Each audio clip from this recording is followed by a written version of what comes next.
नमस्कार दोस्तों, स्वागत है आप सभी का हमारे ऑफिशियल यूट्यूब चैनल शोभा टेक्निकल क्लासेस में। मेरा नाम है विकी कुमार और आप देख रहे हैं हमारे ऑफिशियल यूट्यूब चैनल शोभा टेक्निकल क्लासेस को। दोस्तों, आज की वीडियो सेशन में हम भारतीय अंतरिक्ष अनुसंधान केंद्र का जो telemetry tracking and command network centre है उसके लिए जो टेक्निकल असिस्टेंट का पेपर हुआ था इलेक्ट्रॉनिक्स ट्रेड के लिए, उसका क्वेश्चन पेपर हम डिस्कस करेंगे।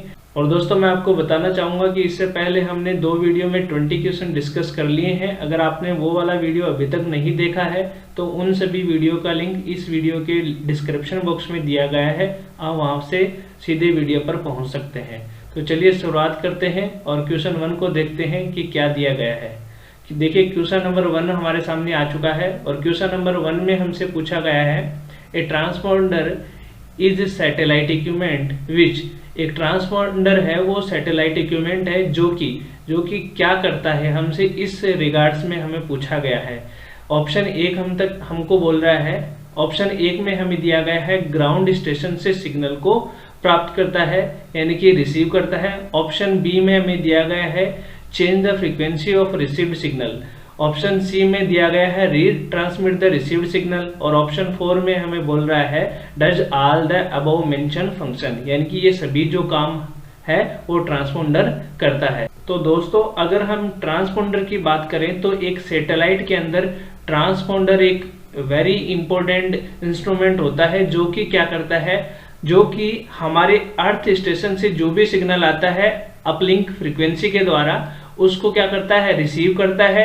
रिसीव करने के बाद में उसमें जो भी नॉइस होती है और जो भी वातावरण की नॉइस की वजह से जो हमारा सिग्नल वीक हो जाता है उसको क्या करता है, फिर से एम्पलीफाई करता है, नॉइस को हटाता है और उसकी फ्रीक्वेंसी को चेंज करके वापस ट्रांसमिट कर देता है जो हमारा अर्थ स्टेशन होता है उसकी तरफ। जो अपलिंक फ्रीक्वेंसी है उससे जो हमारा सिग्नल है वो अर्थ स्टेशन से सैटेलाइट को जाता है और सैटेलाइट क्या करता है, उस फ्रीक्वेंसी को चेंज करता है, चेंज करके उसको रीट्रांसमिट कर देता है दूसरे अर्थ स्टेशन की ओर। और जो जिस फ्रीक्वेंसी पे ट्रांसमिट करता है सैटेलाइट उसे बोलते हैं हम डाउनलिंक फ्रीक्वेंसी। तो एक ट्रांसपोंडर का काम सैटेलाइट के अंदर क्या हो गया, सिग्नल को रिसीव करना, एम्पलीफाई करना, उसका फ्रीक्वेंसी को चेंज करना, चेंज करके ट्रांसमिट करना। तो ये सभी काम है वो एक ट्रांसपोंडर करता है। तो देखिए ऐसा ऑप्शन किस में दिया गया है। तो अगर हम ऑप्शन 4 को देखें तो 4 हमारा जो जितने भी काम है वो सबके बारे में बता रहे हैं कि ये सभी काम एक ट्रांसपोंडर करता है। तो इस क्वेश्चन के लिए जो हमारा करेक्ट आंसर हो जाएगा वो होगा option 4 does all the above mention function, यानी कि जितने भी काम हमें ऊपर दिए गए हैं ये सभी काम ट्रांसपोंडर करता है। आगे चलते हैं नेक्स्ट क्वेश्चन की ओर। क्वेश्चन नंबर 2 में हमें दिया गया है N operational amplifier operated as a simple non-inverting amplifier with a feedback resistance of 10 kilo ohm and a input resistance of 50 kilo ohm। आगे पढ़ते हैं, non inverting input is connected to ground if -5 volt is applied to input the output will. यानी कि क्या कह रहा है कि एक ओपेम है जो कि क्या किस तरीके से ऑपरेट हो रहा है, नॉन इन्वर्टिंग मोड में ऑपरेट हो रहा है और उसके लिए जो फीडबैक रेजिस्टेंस है उसका मान हमें दिया गया है 100 किलो ओम और जो इनपुट रेजिस्टेंस है उसका मान दिया है 50 किलो ओम।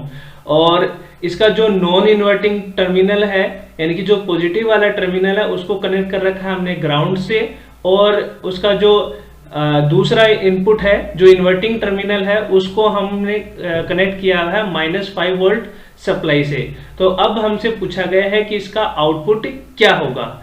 ऑप्शन हमें दिए गए हैं तो हम इसको सॉल्व कर लेते हैं। तो पहले जो हमें वैल्यू दी गई है वो हम लिख लेते हैं। यहाँ पे क्या बोला गया है कि जो फीडबैक रेजिस्टेंस है उसका मान कितना है, 100 किलो ओम। तो ये रहा हमारा फीडबैक रेजिस्टेंस और इसका वैल्यू कितना है, 100 किलो ओम। और दूसरा क्या कह रहा है कि जो इनपुट रेजिस्टेंस है उसका वैल्यू कितना है, 50 किलो ओम। तो ये हमारा इनपुट रेजिस्टेंस है और इसका वैल्यू हमें दिया हुआ है 50 किलो ओम। और जो इनपुट है इनपुट का मान कितना है, -5 वोल्ट। तो हमारा ये इनपुट हो गया -5 वोल्ट। और जो नॉन इन्वर्टिंग टर्मिनल है वो कहाँ जुड़ा हुआ है, ग्राउंड से जुड़ा हुआ है। तो ये हमने ग्राउंड से जोड़ दिया। तो अब हमसे पूछ रहा है कि आउटपुट वोल्टेज है, वी आउटपुट वोल्टेज का मान कितना होगा।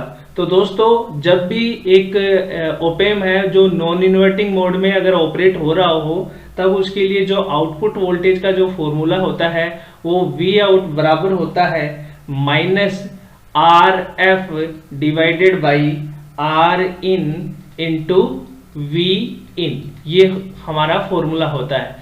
आर एफ क्या है, यहाँ पे जो फीडबैक रेजिस्टेंस है उसका वैल्यू है, आर इन क्या है जो इनपुट रेजिस्टेंस है उसका वैल्यू है, और वी इन क्या है जो हमने इनपुट दिया है। तो देखिए अब हमें वी आउटपुट निकालने के लिए हमें क्या क्या चीजें जरूरी हैं, फीडबैक रेजिस्टेंस, इनपुट रेजिस्टेंस और इनपुट वोल्टेज, जो कि तीनों ही हमें क्वेश्चन में दिए गए हैं। तो चलिए हम आउटपुट वोल्टेज को कैलकुलेट करके देखते हैं कि कितना वैल्यू हमारे पास में आता है। तो माइनस का चिन्ह है तो हम पहले माइनस का चिन्ह लगा देंगे। अब फीडबैक रेजिस्टेंस का वैल्यू दिया हुआ है 100 किलो ओम, और इनपुट रेजिस्टेंस कितना है 50 किलो ओम, और जो इनपुट वोल्टेज है उसका वैल्यू है -5 वोल्ट। अब हम इसको सॉल्व करते हैं तो 50 को हम काटेंगे तो 2 से कट जाएगा, तो हमारे पास ये क्या है -2 मल्टीप्लाई बाई -5। तो जब हम इसको मल्टीप्लाई करेंगे तो हमारे पास वी आउटपुट बराबर कितना आ जाएगा 10 वोल्ट, यानी कि जो हमारे पास आउटपुट वोल्टेज आएगा उसका वैल्यू कितना होगा 10 वोल्ट हो जाएगा। तो देखिए कौन से ऑप्शन में हमें 10 वोल्ट दिया गया है।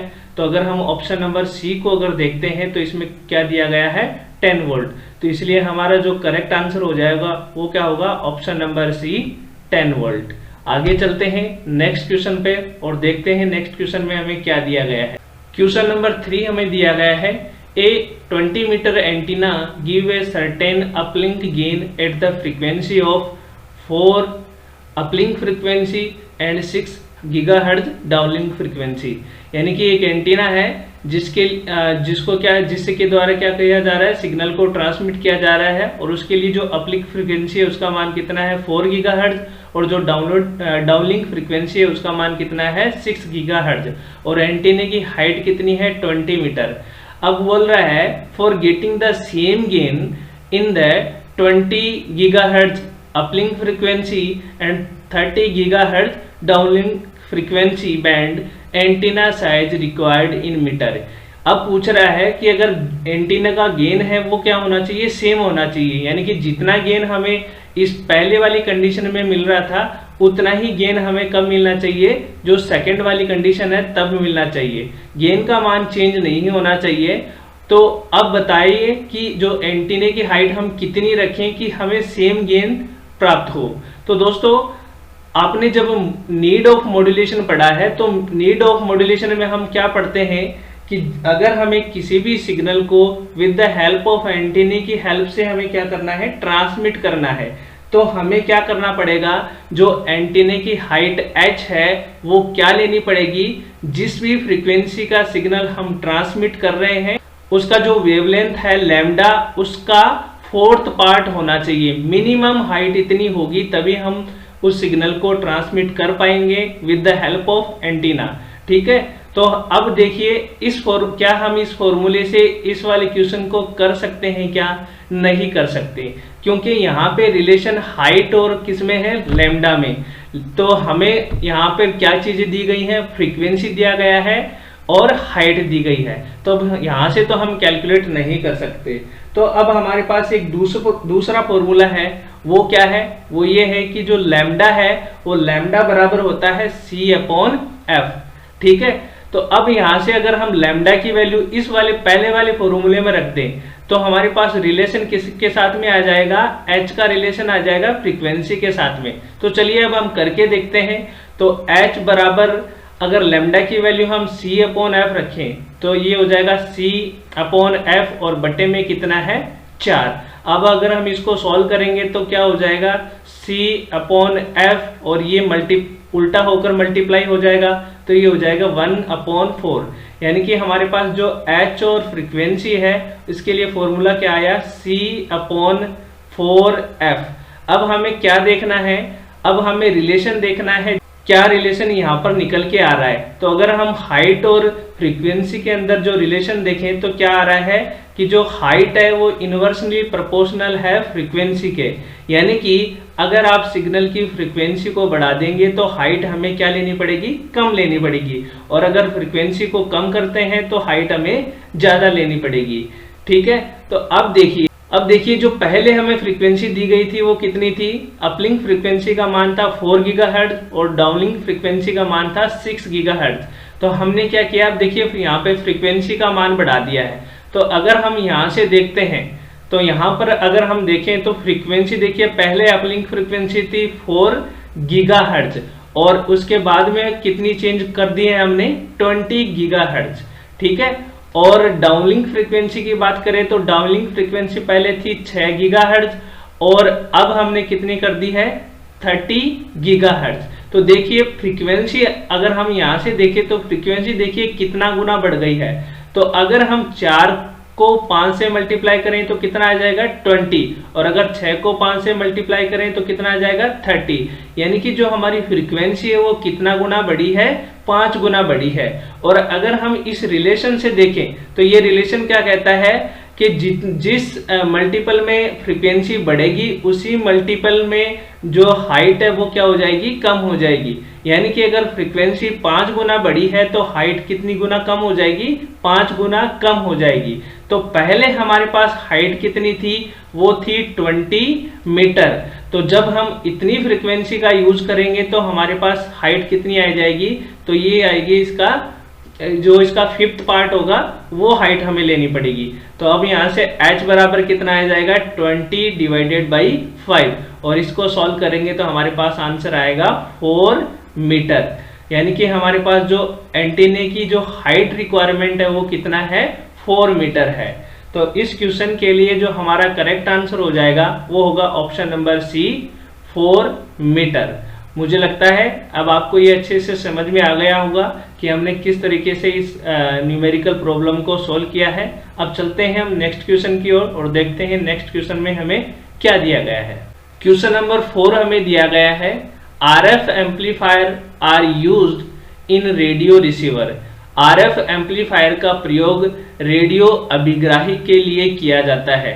क्यों किया जाता है ये हमसे पूछ रहा है। सही मायने में हमसे क्या पूछ रहा है कि RF एम्पलीफायर है वो रेडियो रिसीवर में क्यों यूज किया जाता है। ऑप्शन 1 हमें कह रहा है to reject the image frequency in receiver. Option B कह रहा है to reject unwanted interference signal. Option C कह रहा है to boost the radio signal at receiver, और ऑप्शन डी कह रहा है to remove surplus signal from local oscillator. तो अगर हम एक रेडियो रिसीवर के अंदर RF एम्पलीफायर की बात करें तो इसका उपयोग किया जाता है सिग्नल को बूस्ट करने के लिए, सिग्नल की पावर को बढ़ाने के लिए। तो इस हिसाब से हमारा जो राइट आंसर हो जाएगा वो होगा option number C, to boost the received signal at receiver. तो हमारा ऑप्शन सी क्या हो जाएगा, इसके लिए राइट आंसर हो जाएगा। आगे बढ़ते हैं नेक्स्ट क्वेश्चन पर, देखते हैं नेक्स्ट क्वेश्चन में हमें क्या दिया गया है। क्वेश्चन नंबर 5 हमें दिया गया है, the material used in crystal oscillator. Crystal oscillator में जो सामग्री प्रयोग की जाती है वो हमें बतानी है। ऑप्शन ए है हमारे पास टैंक सर्किट, ऑप्शन बी है piezo electric crystal, option C है RC ऑसिलेटर, और ऑप्शन डी है नन ऑफ द अबव। तो हमें बताना है जो क्रिस्टल ऑसिलेटर है उसमें कौन सा मटेरियल यूज किया जाता है। तो दोस्तों इस क्वेश्चन के लिए राइट आंसर हो जाएगा option number B, piezo electrical material. जो पीजो इलेक्ट्रिकल मटेरियल होता है वो क्रिस्टल ऑसिलेटर के अंदर प्रयोग किया जाता है। अब दोस्तों हम बात करते हैं पीजो इलेक्ट्रिक क्रिस्टल या पीजो इलेक्ट्रिक मटेरियल की विशेषता क्या होती है। तो दोस्तों इसकी ये विशेषता होती है कि जब भी आप किसी पीजो इलेक्ट्रिक मटेरियल के ऊपर, मान लो कि ये पीजो इलेक्ट्रिक मटेरियल है और अगर आप इसके ऊपर कोई मैकेनिकल फोर्स लगाते हो, सपोज आप क्या कर रहे हैं, इस पे कोई मैकेनिकल फोर्स लगा रहे हैं, तो जब आप इस पे कोई मैकेनिकल फोर्स लगाओगे, ठीक है, तो ये क्या करेगा, एक वोल्टेज सिग्नल जनरेट करेगा। यानी कि अगर आप इसको प्रेस करोगे, इस पे मैकेनिकल फोर्स लगाओगे तो ये क्या करेगा, एक वोल्टेज सिग्नल जनरेट करता है। और इसके विपरीत अगर हम क्या करें, इसके ऊपर कोई वोल्टेज सिग्नल लगा दे तो ये क्या करता है, ऑसिलेशन करता है। ठीक है, तो ये विशेषता होती है एक पीजो इलेक्ट्रिकल ऑसिलेटर की। और अगर हम एक क्रिस्टल ऑसिलेटर की बात करें तो जो क्रिस्टल ऑसिलेटर है वो लगभग 40 किलो हर्ट्ज से लेके 100 मेगाहर्ट्ज तक की फ्रीक्वेंसी को जनरेट कर सकता है। तो मुझे लगता है अब आपको अच्छे से समझ में आ गया होगा। अब आगे चलते हैं नेक्स्ट क्वेश्चन पर। क्वेश्चन नंबर 5 है noise factor of an ideal amplifier. एक आइडियल एम्पलीफायर के लिए नॉइस फैक्टर का वैल्यू कितना होता है। तो दोस्तों ये क्वेश्चन रटने वाला है और इसका जो करेक्ट आंसर हो जाएगा वो होगा ऑप्शन नंबर डी 0 dB। ठीक है, 0 dB क्या होता है, एक आइडियल एम्पलीफायर के लिए नॉइस फिगर होता है। और अगर हम नॉइस फिगर की बात करें, नॉइस फिगर का अगर हम फॉर्मूले की बात करें तो वो क्या होता है वो भी आप देख लीजिए। यहाँ पे मैं लिख देता हूं, जो नॉइस फिगर है, नॉइस फिगर, इसका जो फॉर्मूला है वो क्या होता है, वो होता है input signal to noise ratio divided by output signal to noise ratio. और अगर हम एक आइडियल एम्पलीफायर के लिए बात करें तो आइडियल एम्पलीफायर के लिए इनपुट सिग्नल रेशियो और आउटपुट सिग्नल रेशियो दोनों ही क्या होते हैं, आपस में बराबर होते हैं। तो हमारे पास नॉइस फिगर है वो कितना निकल के आएगा, वो 1 निकल के आएगा। लेकिन हमें देखो यहाँ पर वैल्यू किस में दी गई है, वो डीबी के अंदर ही दी गई है। तो अब क्या करोगे, आप इसको डीबी में चेंज करोगे। तो जब आप इसको डीबी के अंदर चेंज करोगे तो डीबी में वैल्यू निकल के आएगी कितनी, 0। ठीक है, 0 dB। तो दोस्तों अब चलते हैं नेक्स्ट सवाल की ओर और देखते हैं नेक्स्ट सवाल में क्या दिया गया है। क्वेश्चन नंबर 7 है which coupling is also called impedance coupling. Impedance coupling किसे कहा जाता है ये हमसे पूछा गया है। ऑप्शन हमारे पास में है RC कपलिंग को, ऑप्शन बी है डायरेक्ट कपलिंग, ऑप्शन सी है LC कपलिंग और ऑप्शन डी है ट्रांसफॉर्मर कपलिंग। तो हमें बताना है कौन सी कपलिंग को इंपीडेंस कपलिंग कहा जाता है। तो ये भी क्वेश्चन रटने वाला है, इसको भी आप याद रखोगे कि जो हमारी LC कपलिंग होती है, इंडक्टर कैपेसिटर कपलिंग, उसे ही हम क्या कहते हैं, इंपीडेंस कपलिंग कहते हैं। तो इस क्वेश्चन के लिए जो हमारा करेक्ट आंसर हो जाएगा वो होगा option number C LC coupling. आगे बढ़ते हैं नेक्स्ट क्वेश्चन पर और नेक्स्ट क्वेश्चन देखते हैं। क्वेश्चन नंबर 8 है the strength of antenna is measured by.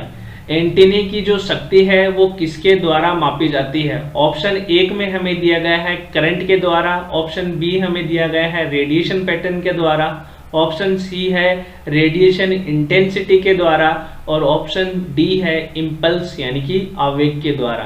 तो दोस्तों अगर हम किसी एंटीने की बात करें तो एंटीने की जो पावर है या जो शक्ति है वो मेजर की जाती है उसके रेडिएशन पैटर्न के द्वारा। तो इस क्वेश्चन के लिए हमारा करेक्ट आंसर हो जाएगा option number B radiation pattern. और ये सवाल काफी बार इसरो की एग्जाम में रिपीट होता है, यानी कि आप कह सकते हो कि ये इसरो का सबसे फेवरेट क्वेश्चन है। तो इसे आप याद रखोगे, जो रेडिएशन पैटर्न है इसके द्वारा हम एंटीने की पावर का मापते हैं या मेजरमेंट करते हैं। तो आगे चलते हैं नेक्स्ट क्वेश्चन पर और देखते हैं नेक्स्ट क्वेश्चन में क्या दिया गया है। क्वेश्चन नंबर 9 है the propagation delay in TTL logic is. TTL logic के लिए जो प्रसार में देरी यानी कि जो कह सकते हैं जो डिले है वो कितना होता है। तो दोस्तों सबसे पहले तो हम यही बात कर लेते हैं कि यहाँ पे जो नाम दिया गया है वो क्या है, TTL, और इसका फुल फॉर्म क्या होता है, क्योंकि कई बार सीधे सवाल इसी फुल फॉर्म से ही पूछ लेता है। ECL का फुल फॉर्म पूछ लेता है, TTL का फुल फॉर्म पूछ लेता है, और एक CMOS, ये तो काफी ज्यादा मतलब इम्पोर्टेंट है। CMOS का तो लगभग बार पूछ ही लेता है। ठीक है, तो ये जो TTL है, TTL का जो पूरा नाम क्या होता है, ट्रांजिस्टर लॉजिक। ठीक है, इसका जो पूरा नाम क्या होता है, ट्रांजिस्टर लॉजिक। और इसके लिए जो टाइम डिले का मान है वो क्या होता है, वो होता है 10 नैनो सेकेंड। तो इस क्वेश्चन के लिए हमारा करेक्ट आंसर हो जाएगा option number A 10 nano second. अब थोड़ी सी हम और जानकारी ले लेते हैं कि जो हमारा TTL जो लॉजिक फैमिली है इसका निर्माण है वो कौन से गेट के द्वारा किया जाता है। तो TTL फैमिली के निर्माण के लिए हम उपयोग करते हैं NAND गेट का। ठीक है, और बात करें अगर इसके फैन आउट की तो इसका जो फैन आउट होता है वो होता है 10। ठीक है, और फैन आउट का मतलब क्या है कि नंबर ऑफ इनपुट, हम कितने इनपुट इसके साथ एक साथ में कनेक्ट कर सकते हैं, वही क्या कहलाता है, इसका फैन आउट कहलाता है। तो इसमें हम 10 इनपुट एक साथ में कनेक्ट कर सकते हैं। और हम बात करें अगर पावर कंजप्शन की, तो इसके लिए जो पावर कंजप्शन है वो कितना होता है, वो है 10 मिली वोट। ठीक है, तो मुझे लगता है अब आपको ये क्लियर हो गया होगा TTL के बारे में। आगे चलते हैं नेक्स्ट क्वेश्चन पर। नेक्स्ट क्वेश्चन देखते हैं। क्वेश्चन नंबर 10 है, provide excellent noise free reception of voice and music.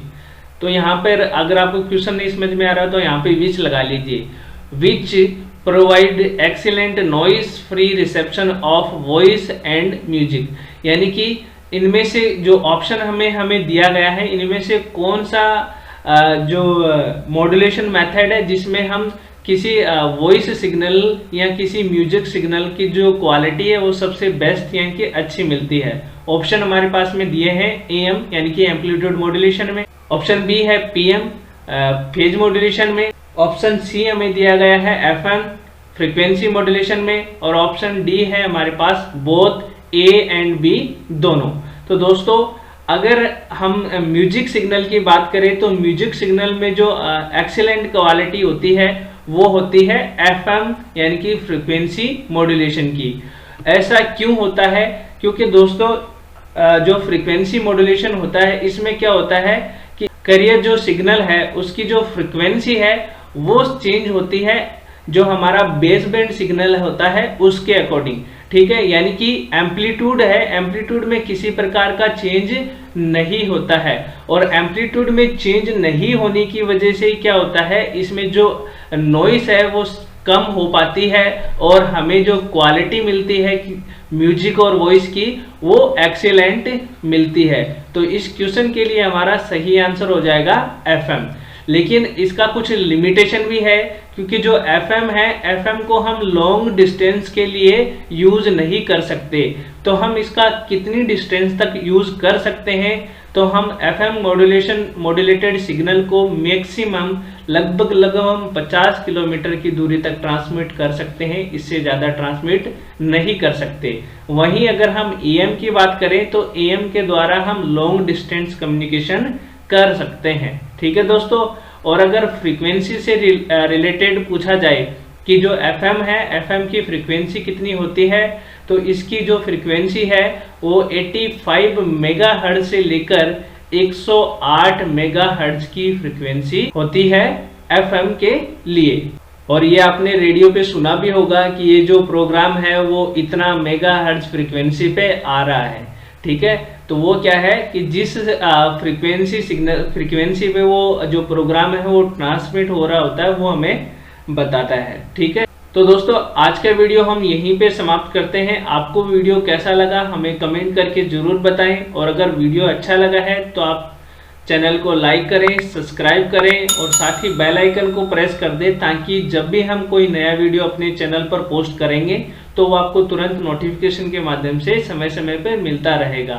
तो दोस्तों मिलते हैं नेक्स्ट वाले वीडियो में, तब तक के लिए जय हिंद जय भारत।